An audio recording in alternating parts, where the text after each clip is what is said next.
ദിനവും നിരവധി സഞ്ചാരികളെത്തുന്ന തലശ്ശേരി കടൽപ്പാലം പ്രവേശന ജംഗ്ഷനിൽ അപകടങ്ങൾ പതിവാകുന്നു.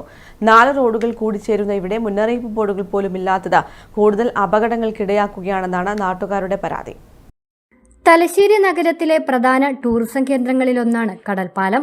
എന്നാൽ കടൽപ്പാലം ഭാഗത്തേക്ക് പ്രവേശിക്കുന്ന പ്രധാന ജംഗ്ഷനിൽ അപകടങ്ങൾ തുടർക്കഥയാവുകയാണ്. 4 റോഡുകൾ കൂടിച്ചേരുന്ന ഇവിടെ മുന്നറിയിപ്പ് ബോർഡുകളോ ഹമ്പോ ഇല്ല. ആകെ പോർട്ട് ഓഫീസ് റോഡിൽ ഇന്റർലോക്ക് കട്ടകൾ പതിച്ച ഒരു ഹമ്പുണ്ട്. ഇതാകട്ടെ ആർക്കും തിരിച്ചറിയാനും സാധിക്കുന്നില്ല. 4 റോഡുകളിൽ നിന്നും ഒരേ സമയം വാഹനങ്ങൾ വരുമ്പോൾ ഗതാഗതക്കുരുക്ക് അനുഭവപ്പെടുന്നതായും കടന്നുപോകുന്നതിനെ ചൊല്ലി വാഹന ഡ്രൈവർമാർ തമ്മിൽ തർക്കങ്ങളും പതിവാണെന്ന് സമീപത്തെ വ്യാപാരികൾ പറയുന്നു. ഇവിടെ 4 ജംഗ്ഷനായി ഈ വരുന്നത്. നമ്മൾ കണ്ടല്ലോ, ഈ വഴികളെല്ലാം കണ്ടില്ല. ഇതിലെല്ലാം കൂടിയിട്ട് എല്ലാ വാഹനങ്ങളും ഇതിലോട്ട് വരുന്നു.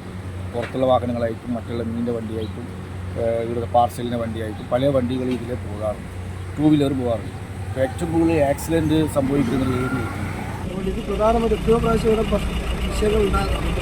ജനങ്ങൾ ഇതിനെപ്പറ്റി ഒരുപാട് പ്രാവശ്യം കൗൺസിലറെ കണ്ടിട്ടും ബന്ധപ്പെട്ട അധികാരം കണ്ടിട്ട് പറഞ്ഞിട്ടുണ്ട്. ആരും ഇതുവരെ പരിഹാരം കാണിച്ചില്ല.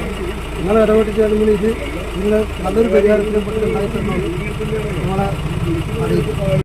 ഇതിന് തൊട്ടടുത്ത താഴേലങ്ങാടി ജംഗ്ഷനിലും സ്ഥിതി സമാനമാണ്. കൂടുതൽ അപകടങ്ങൾ ഒഴിവാക്കുന്നതിനും വാഹനങ്ങൾക്ക് സുഗമമായി കടന്നുപോകുന്നതിനുമായി മേഖലയിൽ മുന്നറിയിപ്പ് ബോർഡുകളും ഹമ്പും സ്ഥാപിക്കണമെന്നാണ് ഏവരുടെയും ആവശ്യം. News bureau, Thalassery.